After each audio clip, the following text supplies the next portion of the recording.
মানে new York session পর্যন্ত যদি মার্কেট এইটুকুর মধ্যে ঘোরাফেরা করে, তাহলে কিন্তু মার্কেট এখান থেকে মার্কেট আপে উঠে যাওয়ার সম্ভাবনা রয়েছে সবচেয়ে বেশি। যদি নাকি নিউ ইয়র্ক সেশন পর্যন্ত মার্কেট এই জায়গা পর্যন্ত ঘোরাফেরা করে, দেখেন আমি কিন্তু বারবার বলতেছি। এখন কথা হচ্ছে যে যদি এছাড়া অন্য লেভেলগুলোতে মার্কেট আসে, কেমন আপনার এখানে 4051 থেকে 4024 এই লেভেলে যদি মার্কেট আসে, তাহলে কিন্তু মার্কেট এইখানে আইসা মার্কেট উপরে উঠে যাওয়ার সম্ভাবনা রয়েছে।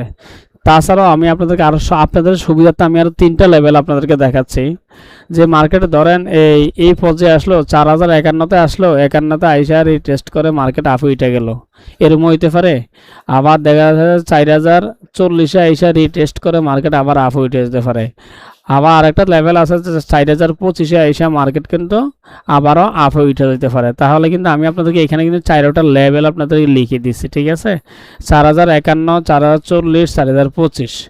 কিন্তু এখানে একটা বলা রাখা ভালো, এই যে এইখানে যে এই লেভেলটা, এখানে আপনার এটা তো একটা উইক, দেখা যাচ্ছে অনেক সময় মার্কেটে উইক ধরে না, ঠিক আছে? যদি উইক না ধরে তাহলে কিন্তু মার্কেট 4031 পর্যন্ত নামতে পারে, ঠিক আছে? কিন্তু মেজর জোন হচ্ছে 4031 থেকে 4040 পর্যন্ত, এই জোনটা হচ্ছে মেজর একটা জোন, ঠিক আছে? এটা আপনারা মাথায় রাখবেন।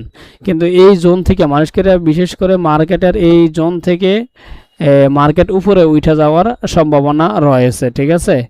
যদি কোনো কারণে মার্কেট আপনার এই লেভেলটা, মানে বিশেষ করে এই সাপোর্ট লেভেলটা যদি ব্রেক ডাউন করে, তাহলে কিন্তু মার্কেট ডাউনে নামে যাওয়ার সম্ভাবনা রয়েছে।